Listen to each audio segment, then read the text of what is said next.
ለእናንተ እየሰጣችሁ ከእግዚአብሔር ቃል ጥቂት ነገር እናገራለሁ። መቼም ይሄንን ያህል በዓል አብረን ቆይተን አብረን ስናገለግል አምሽተን ወይም ሌሊት ማህሌቱን ሊቃውንቱ ሲያደምቁት አድረዋል። ደግሞ ቅዳሴው ተቀድሷል። የእግዚአብሔርን ቃል ደግሞ መማማር ይገባናል። ወሐረየን ሎቱ ለርስቱ እኛን መረጠን። እስቲ ሁላችሁም ይሄንን ቃል በሉ። ለርስቱ እኛን መረጠን። ይህ በመዝሙረ ዳዊት መዝሙር 46 በቅንፍ 47 ቁጥር 4 ላይ የሚገኝ ኃይለ ቃል ነው። ቅዱስ ዳዊት ቀድሞ እስራኤል የነበሩበትን ሕይወትና አኗኗር ተመልክቶ ወሐረየን ሎቱ ለራሱ ለርስቱ እኛን መረጠን አለ። የመጀመሪያው ነገር ተስፋ ለሚያደርጓት ምድራዊ ሕይወት ለምድረ እስራኤል ለከነዓን ወተትና ማር ለምታፈሰው ለዚያች ምድር እስራኤልን ከምድር አሕዛብ ሁሉ መረጣቸው። ስለዚህ እስራኤላውያን በእግዚአብሔር የተመረጡ ነበሩ። በምድር ላይ ሌሎች በእግዚአብሔር ዓይን ያልታዩ ቀንተው ወደ እግዚአብሔር በንስሐ እንዲመለሱ እግዚአብሔር ማንን መረጠ? እስራኤልን መረጠ። ስለዚህ ሐረየን አለ፣ እኛን መርጦናል። ከሕዝብ ከአሕዛብ መካከል መርጦናል። ስለ ጽድቃችን ነው አይደለም፣ ስለ ስራችን ነው አይደለም። ግን እግዚአብሔር በራሱ ዓይን በምርጫው መርጦናል። ኦርቶዶክሳውያን የተዋሕዶ ልጆች ዛሬ እግዚአብሔር በዚህ ስፍራ እንድንገኝ መርጦናል። ክብርና ምስጋና ለስሙ ይሁን። እልል ብለን እናመሰግናለን እግዚአብሔር። ታዲያ መመረጥ ብቻውን እንደው የአበባ ምንጣፍ ነው እንዲሁ በደልዳላ መሬት በተመቻቸ ሁኔታ ነው ወይ መመረጥ ያለው ብንል አይደለም። ምክንያቱም ቅዱስ ዳዊት እንደሚናገረው አግረረ ለነ አሕዛብ ታሕተ እገሪነ፣ እንዲሁ አይደለም መመረጥ የመጣው ሌሎች ጠላቶችን፣ ክፉዎችን፣ ክፋቶችን ከእግራችን በታች አስገዝቶ ነው አለ። እግዚአብሔር የተመሰገነ ይሁን። ዛሬ ቅድም የህንፃ አሰሪው ኮሚቴ ሰብሳቢ ሲናገሩ ሰምታችኋል። ያልተገዛ ብዙ መከራና ችግር ባይገዛላቸው ኖሮ እነሱ አልፈው ያንን መከራ አሳልፈው ዛሬ ላይ አይገኙም ነበር። ነገር ግን እግዚአብሔር እነዚያን ጠላቶቻቸውን ከእግራቸው ስር አስገዝቶላቸው የማጣትን ችግር፣ የክፋትን ጠላትነት፣ የአካባቢን የሰላም ማጣት፣ እነዚህ ሁሉ ችግሮች ከእግራቸው በታች ተገዝተው 17 ዓመት የለፉበትን ይህንን የልፋት ዋጋ ዛሬ ሁላችንም እንድናመሰግን ሆኗል። እንግዲህ ቅዱስ ዳዊት ይሄንን ይናገርና በኋላ ደግሞ በሰማይ በርስቱ በመንግስተ ሰማያት ስለመመረጥ ሲናገር ስኖ ለያዕቆብ ዘአፍቀረ፣ የያዕቆብን ውበት ወደደና ለርስቱ መረጠ። የያዕቆብ ውበት የተባለው ከማን ጀምሮ ይመስላችኋል? ከእናታችን ከቅድስተ ቅዱሳን ከድንግል ማርያም ጀምሮ ነው። የእናታችን የቅድስተ ቅዱሳን የድንግል ማርያም የዚያ የእስራኤል ዘር ደግሞ ለድነት የመረጣት የያዕቆብ ውበት ተብላ ወስኑሰ ለያዕቆብ፣ የያዕቆብ ውበት እሱ የወደደው የያዕቆብን ውበት በእርሷ ለማደር ከመረጣት ከእናታችን ከቅድስተ ቅዱሳን ከድንግል ማርያም ጀምሮ ነው። ስለዚህ የያዕቆብን ውበት ወደደ። ከእስራኤላውያን ወገን እርሷን መረጠ፣ እስራኤልን መረጠ። ደግሞ እናት ትሆነው ዘንድ እናቱን ቅድስት ድንግል ማርያምን መረጠ። አያችሁ፣ ሁልጊዜ እግዚአብሔር ዓይኖቹ በትሑታን ላይ ነው። እግዚአብሔር ዓይኖቹ በትህትና በሚመላለሱት ላይ ነው። ለዚህም ነው እመቤታችን ቅድስት ድንግል ማርያም አዕበዮሙ ለትሑታን ብላ ጸለየች። ትሑታንን ከፍ ከፍ አደረጋቸው። ትሑታንን ከመሬት ከፍ አደረጋቸው። እርሱ ትሑታንን ይመለከታልና በትህትና ለንስሐ የሚገባቸውን ሰዎች ልባቸውን ወደ ራሱ ይመልሳል። ዛሬ በበሌሳ አካባቢ በሀገረ ስብከታችን ያለን ሁላችንም እግዚአብሔር እንዲመለከተን ልባችንን ለእርሱ ማስገዛት ይገባናል። ተመልከቱ፣ ዛሬ በቅዳሴው እንደተነበበው አንዲት ሲካር በምትባል ከተማ በውሃ ጉድጓድ አጠገብ የተቀመጠች ግን እግዚአብሔር የተመለከታት አንዲት ሴት፣ እርሷ በዚያ በጉድጓዱ መካከል በዚያ እያለች በጠራራው ፀሐይ እርሷን ይመርጣት ዘንድ እግዚአብሔር ወደ እርሷ ሄደ። ጌታችን መድኃኒታችን ኢየሱስ ክርስቶስ ወደ እርሷ ሄደ። ቅዱስ ያሬድ ሌሊት ሊቃውንቱ ሲዘምሩ ነው ያደሩት። ዛሬ ሰንበቱም መዝሙሩም ወብዙሃን ኖሎት ነው። ወብዙሃን ኖሎት መጹ ወስኢኑ ከሲቶታ ለእብን ማፋዘቅት።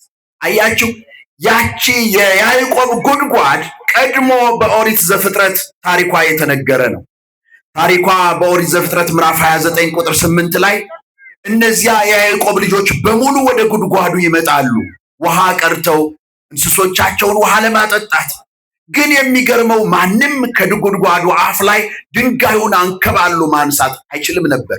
እረኞች በሙሉ ይሰበሰቡ ነበር።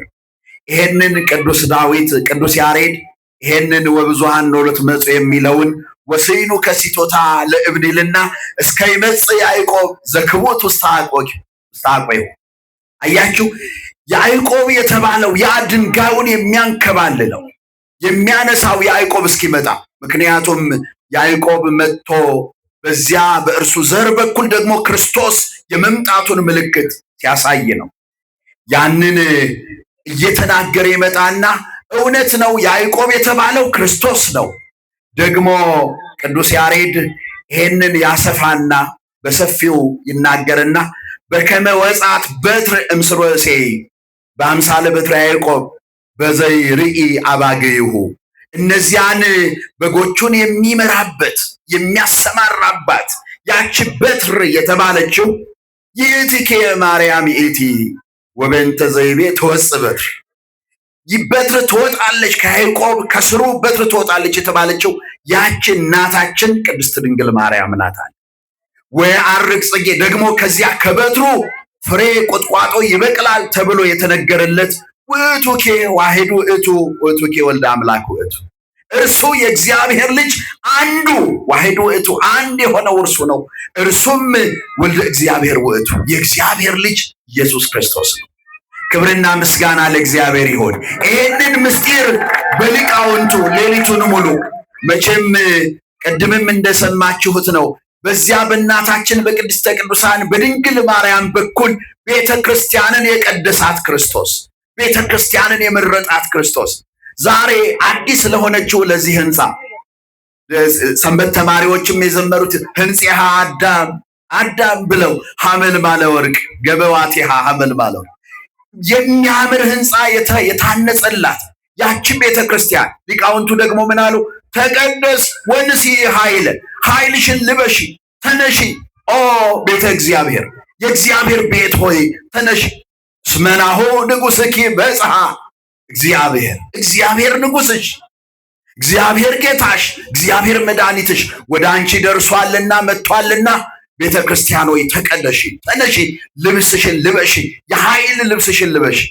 ዛሬ ትናንትና ወደ ሐወራ ወደ ተለያዩ ገዳማት ሲሄዱ እነዚህ የበሌሳ ማህበር ልጆች በዚህ በኩል ሲያልፉ ወጡና የአካባቢ ልጆች ገንዘብ አይደለም ግን ገብታችሁ ይሄንን ግቢ እዩት አሉ። አስፋልት ላይ ነጠላቸውን አንጥፈው ገብታችሁ እዩት። ሰንበት ተማሪዎቹ እነ ሌሎችም እነ ማነው ወንድማችን እዚህ የነበረው እነ በቀለ ሌሎችም አነጠፉና ኑ ግድ የለም ገንዘብ አይደለም ግቢውን ብቻ አይታችሁ ሂዱ። በኋላ እግዚአብሔር በበሌሳ ማህበር እንደሚመሰረት የቂርቆስ አናብስት የሕፃኑ የቅዱስ ቂርቆስ አናብስት ነገ ደግሞ ሌላ ትልቅ ስራ እንደሚሰሩ ስላወቀ የምትቀደስበትን የኃይል ልብስ የምትለብስበትን መንገድ በእነዚህ ወጣቶች በኩል ጀመረ። ክብርና ምስጋና ለእግዚአብሔር ይሁን። እግዚአብሔር የተመሰገነ ይሁን። ስለዚህ ዛሬ ያ ተጀምሮ የነበረ ነገር አብቦ በእውነት እኔ ወደ አዲስ አበባ ሲሄድ ሀገረ ስብከታችን መኪና አለች፣ እንደው ድንገት ተበላሽታ ወደ ጋራጅ ገብታ ነው እንጂ ሳልፍ መኪናዋን በር ላይ አቆምና ግቢ ገባለሁ። አንዳንድ ጊዜ ጥበቃ ይኖራል፣ አንዳንድ ጊዜ አይኖርም እና ጸጥ ያለ ግቢ ነው እና ስራው ቆመንዲ እነማን ናቸው የሚሰሩት? ማን ነው ይሄንን የሚመራው? እነማን ያስተባብራሉ? ሁሌ በሀገረ ስብከታችን እንነጋገራለን። ደግሞ የወረዳዎች መቀያየር ሌላም ነገር በተለያየ መንገድ ይሄንን ሁኔታ በሰፊው እንድናይ ያደርገናል እና ዛሬ የበሌሳ ማህበር እዚህ ያደረሰው ደግሞ የወረዳው ሌሞ ወረዳ ነው። የወረዳው ሊቀ ካህን አሉ። ከወረዳው ሊቀ ካህን ጋር ደግሞ የደብሩ አገልጋዮች አሉ። ከደብሩ አገልጋዮች ጋር የአካባቢው ምዕመን ሰበካ ጉባኤ የተዋቀረበት ይሄ አለ። ዛሬ ቅድም መምህር እንደተናገሩት የመጡትን ነዋየ ቅድሳት የቤተ ክርስቲያኑን ቁልፍና ንብረቶች ነዋያት በሙሉ በጥንቃቄ የሚጠብቁ። ምክንያቱም ከዚህ በኋላ ኃይል የለበሰች ቤተክርስቲያን እንደገና ኃይሏን ማጣት የለባትም። ልጆቿን የምትሰበስብበት ቅድም እንዳቀዱት ትልልቅ የአብነት ትምህርት ቤቶች ደግሞም ሌላ ገቢ ማስገኛ የከብት እርባታም ቢሆን ሌላም ሊሰሩ ያቀዱ እነዚህን ልጆች መጸለይና እጆቻቸውን አምላከ ቅዱሳን እንዲያበረታልን መጸለይ ይገባናል። ስለዚህ እነዚህን ወንድሞቻችንን እግዚአብሔር አምላክ ይጠብቅልን።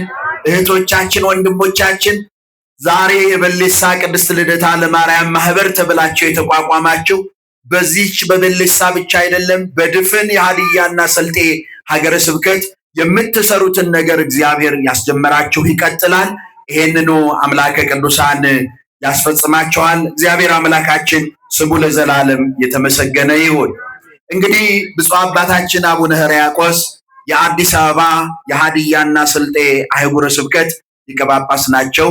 በብዙ ፕሮግራሞች የነበሩ መርሃ ግብሮች ቀድመው የተያዙ በመሆናቸው በእውነት በሚቀጥለው በሌላ ጊዜ ቀድመን መርሃ ግብሩን ለብፁዕነታቸው አሳውቀን ደግሞ የበሌሳ ማህበረ በሌሳ እዚህ ስትመጡ ብፁዕነታቸውም ወይ በዚህ ወይ በመንበረ ጵጵስናቸው አግኝተዋችሁ ቡራኬ ይሰጧችኋል። ነገር ግን ዛሬ የካቲት 1 2018 ዓመተ ምህረት ይህ የሚመረቀው ቤተክርስቲያን ከዛሬ በኋላ ቅድም ህንጽሐ አዳም ሲሉ ደብረ ማርያም እያሉ ነበር የዘመሩት። ስያሜ ያስፈልጋታል።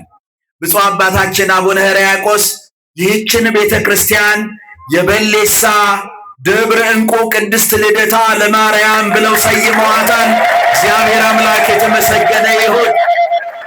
የበሌሳ ደብረ ዕንቁ ቅድስት ልደታ ለማርያም ቤተክርስቲያን ተብላ ተሰይማለች።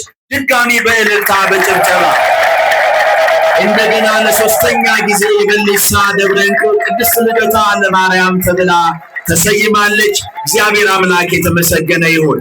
ነገ ደግሞ እግዚአብሔር የፈቀደለት አገልጋይ ካህን ሲመጣ አስተዳዳሪ ሲመጣ ደግሞ ስሙ ይሰየማል።